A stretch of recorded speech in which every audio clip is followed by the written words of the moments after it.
طوفان گزر چکا تھا، صدیاں بیت گئی، انسانوں نے دوبارہ بستیاں بسائی، شہر آباد ہوئے، قبیلے وجود میں آئے، اور انہی قوموں میں سے ایک قوم ایسی تھی جسے اللہ تعالیٰ نے غیر معمولی طاقت عطا فرمائی تھی۔ ان کے جسم مضبوط تھے، ان کی تعمیرات عظیم تھی، ان کی زمین زرخیز تھی، اور ان کے پاس دنیاوی طاقت اور وسائل کی کمی نہ تھی۔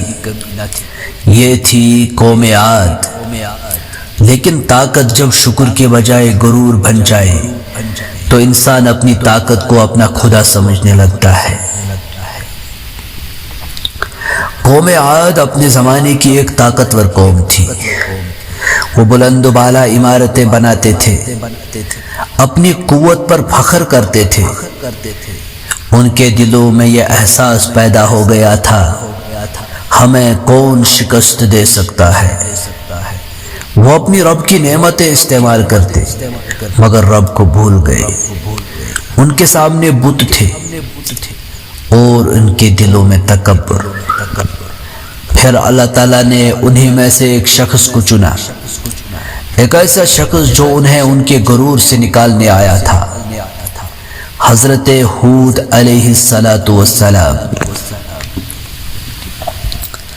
حضرت ہود علیہ السلام نے اپنی قوم سے کہا، اے میری قوم، اللہ کی عبادت کرو، اس کے سوا تمہارا کوئی معبود نہیں۔ پیغام واضح تھا، اپنے رب کی طرف واپس آؤ، اس کی نعمتوں کو پہچانو، اس کے سامنے جھکو۔ مگر قوم نے کیا جواب دیا؟ انہوں نے کہا، اے ہود، کیا تم ہمارے پاس اس لیے آئے ہو کہ ہمیں ہمارے معبودوں سے پھیر دو؟ وہ اپنے آباء و اجداد کے طریقے کو حق سمجھتے تھے۔ قوم عاد کو اپنی طاقت پر بہت ناز تھا۔ وہ گویا کہہ رہے تھے، ہم سے زیادہ طاقتور کون ہے؟ یہ جملہ ان کے غرور کی انتہا تھی۔ انہیں اپنی قوت نظر آتی تھی، لیکن اس قوت دینے والے کا اختیار نظر نہیں آتا تھا۔ حضرت ہود علیہ السلام انہیں بار بار سمجھاتے رہے، اگر تم توبہ کرو، اپنے رب سے بخشش مانگو، تو اللہ تم پر آسمان سے خوب بارش برسائے گا اور تمہاری طاقت میں مزید اضافہ کرے گا۔ لیکن قوم نے انکار کیا۔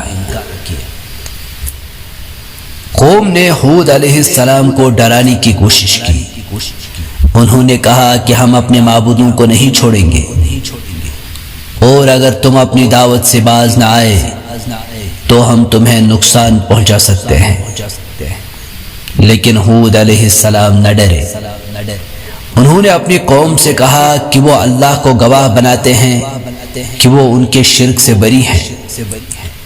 یہ ایک نبی کی بے خوفی تھی، سامنے پوری قوم اور سامنے ایک اللہ کا بندہ۔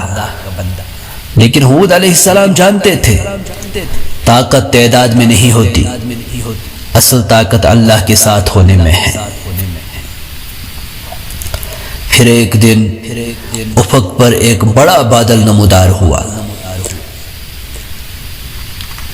قوم عاد نے بادل کو دیکھا، وہ خوش ہو گئے۔ انہوں نے سوچا بارش آ رہی ہے۔ زمین خشک تھی، کھیت بارش کے منتظر تھے، اور لوگ بادل کو دیکھ کر مسکرانے لگے۔ لیکن وہ بادل رحمت کا نہیں تھا، وہ ایک ایسے عذاب کا آغاز تھا جسے قوم دیکھ نہیں پا رہی تھی۔ بادل ان کی وادی کی طرف بڑھا، پھر ہوا چلنے لگی، اور ہوا صرف ہوا نہیں تھی، یہ ایک زبردست آندھی تھی۔ قرآن کریم بیان کرتا ہے کہ یہ ایک سخت اور تیز ہوا تھی جو ان پر مسلسل کئی دن تک مسلط رہی۔